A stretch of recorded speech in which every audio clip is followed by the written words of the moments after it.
Hey guys, so today is kind of exciting because this is my first impressions video ever. 2 days ago, I picked up this DiorSkin Star Foundation at Sephora, and I picked it up on a total whim. I was not in the market for a new foundation because I have like 5 open. I hadn't heard anything about it because I didn't watch any of the other people's reviews, and I'm someone that never buys a foundation ever, literally without doing a ton of recon, a ton of research, reading tons of reviews. And so I was doing some damage in Sephora. I do have a haul coming up, and I randomly walked through the Dior aisle, was not looking through anything or for anything by Dior, and then bam, they had the display up right there. The whole ad, it said brightening, perfecting, great coverage, reflects light, and I was like, oh my god, I need to have this, gimme, gimme, gimme. It was pretty inexpensive. I think it was $50, but on the Sephora website it's showing us $58 in Canada, but I paid $50 in store, so go to your stores because it is a little bit cheaper. And so I'm gonna put this on for the first time, show you guys how I apply it, and I'm also gonna check back with you guys and wear it for as long as I possibly can, and check back with you throughout the day to check on the wear time,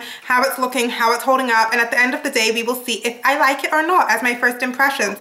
On the bottle here it says it is Studio Makeup, Spectacular Brightening, Weightless Perfection, SPF 30, PA+++, which is like hell yes. You guys know I love a brightening foundation. The shade that I got was 030, which is actually pretty funny. I feel like my skin is getting lighter, if it's possible, over the years. I went in to go look, the first shade I swatched was 050 because I used to use the Dior Nude a few years ago, quite a few years ago, and that was the shade that I took. I think I have a review for that foundation on my channel, and 050 was like hella dark, so I was like, oh god. Then I went to 040 because I was like, okay, yeah, like honey beige, golden beige, something like that. I was like, yeah, that'll probably be me. It looks yellow toned. No, way too dark, and it oxidized on my hand in the time I had tried it on. So eventually, after color matching, I've gone with, this is medium beige, I believe. Yeah, medium beige is 030, and that is a very good color match for me. But like, I can't even believe I'm this pale for a person of color. It's pretty damn silly. So yeah, I'm gonna stop talking here. Let's get into the demo and let's see how it holds up because I have high hopes. I'm gonna be applying it as usual with my Urban Decay Optical Blurring Brush. This is a cruelty-free brush. It's really cheap. It's $26 and it is the best thing for applying foundation, hands down, for an airbrush finish. And I'm also just gonna dampen and spray the brush as I do with all my foundations with a little bit of Max Fix Plus, just one spray, just so the brush isn't dry, just because, again, I have dry skin, so I just like to have as much moisture as possible. And let's go in.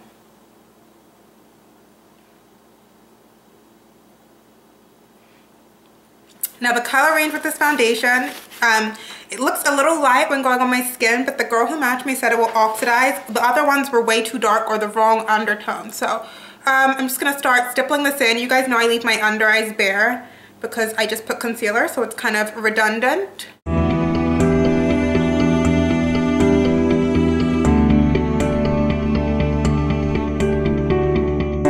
Just gonna dot some the forehead, the nose, and I'm also just gonna dot some on the pimples that I had because this is supposed to be a medium to full coverage foundation, so I don't want to use a concealer with it. I never usually use a concealer with my foundations.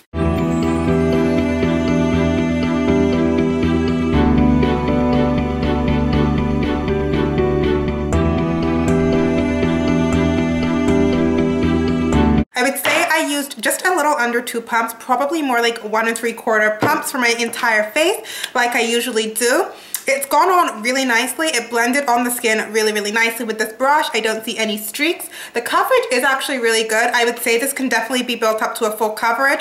Of course, me spraying Max Fix Plus on the brush and going with a damp brush shears the foundation out, so I've gone for more of a medium coverage today. It does look a lot like natural skin, not as natural as something as my Giorgio Armani Maestro foundation, which is truly invisible, but the finish is very natural. I would say it's a semi-matte. I definitely see light reflecting off my face, so it does have those brightening luminous properties, which I like so far, but like I said, it's only just been on my face for about literally the 2 minutes I've been speaking to you. So the time now is 12:10. I am back. It is now 1:10 p.m. It's kind of annoying. Maybe I won't keep showing you the phone because it's probably reflective. And so yeah, I think the color is good. I do think it warmed up a little bit. I can't really tell in the viewfinder, but in the mirror here, my neck and my chest and my face match because my chest is always paler than my face anyway, and my neck. Something like Giorgio Armani Luminous Silk or Wide YSL Teint Touche Éclat to me is a true dewy foundation, but this has brightening properties and it reflects the light really nicely. I do see light hitting off it. It's not a flat matte, but it is definitely more matte than those two, but not as matte as something like Chanel's Perfection Lumiere. So yeah, so far so good. I think the coverage is great. My skin looks pretty perfect with this on, so I am really happy with it so far, so please don't fail me. It's currently almost 3:30. My phone's just in charge, so I didn't get it. Yeah, I just want to report back. It's been like just over 3 hours. Everything still looks just as I applied it, which I just want to report back because some foundations that are really shitty in this time would already go to pop, but everything still looks freshly applied. I'm about to head out. I'm gonna bring the camera with me and check in with you guys a little bit later. 6:28 right now, coming up for 6:30, well 6:27. Oh, my clocks are wrong. I've been sweating because it's hot today as well. It's like 28 degrees. Maybe a little shine on the forehead, but nothing major. Sometimes at this point with foundation, it's been like what, 6.5 hours.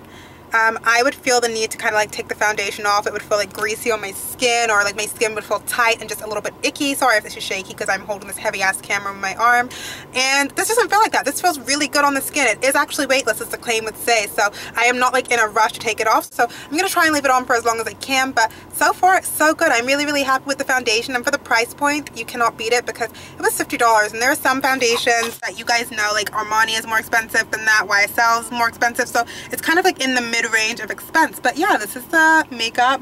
If anything, my eyeshadow and mascara looks more ran than the foundation. So yeah, that is that, and I will catch you guys in a little bit. Okay guys, so apologies for the really bad lighting. This is why I need to get a ring light. I probably will get one eventually, but we have made it. It is 9:07 p.m. so that is basically what, like 9 hours and 3 minutes since I first put this foundation on my face. And yeah, I just wanted to give you guys my final thoughts. This is a 9-hour update. I think it held up so well. So you can see there's a little bit of shine right here, a little bit of shine around the nose area, but nothing major. Like, I haven't blotted all day long, and a little blotting linen would take care of that in 2 seconds. So the coverage has stayed really great. My blush has stayed on, my highlighter stayed on. This is all highlighter, not like oil. Overall, I would say the DiorSkin Star Foundation is a hit for me. I really like this foundation. Didn't have any expectations going into this, as you guys know, because I picked it up on a whim, but I am in love, and I think I found my new favorite foundation because you cannot beat the wear time. The feel is great. It looks great. I think it looked really flawless, especially when I showed you guys in my normal filming area, because that is like the best light to show makeup and stuff. It looked amazing and made my skin look really perfected. And the lasting power to go 9 hours, which is like a full work day without doing any touch-ups or anything like that, through sweat, through humidity and hot weather. I mean, you can't beat it. So yeah, that is pretty much all I want to say. You guys can see the proof is in the pudding for itself. I'm sorry if some of this was redundant, but I really want to kind of check back. I'm back and kind of be in real time with you guys and show you guys how it lasted. I will update you guys in about a month, like in a favorites video or something like that, on if I still love it as much, but for now the first impressions are that it is the hit. But yeah, that is all I want to say. I'm gonna go wash my face and watch movies now on TV because girl, it is late and I'm tired. I've been up since 7 a.m. this morning. So yeah, and it's time to like rip these eyelashes off. So I will talk to you guys in the next video. Thanks for sticking with me. Let me know if you guys have tried this foundation or if you're thinking of trying it down below. And I will catch you guys in the next video. Have a great day. Bye.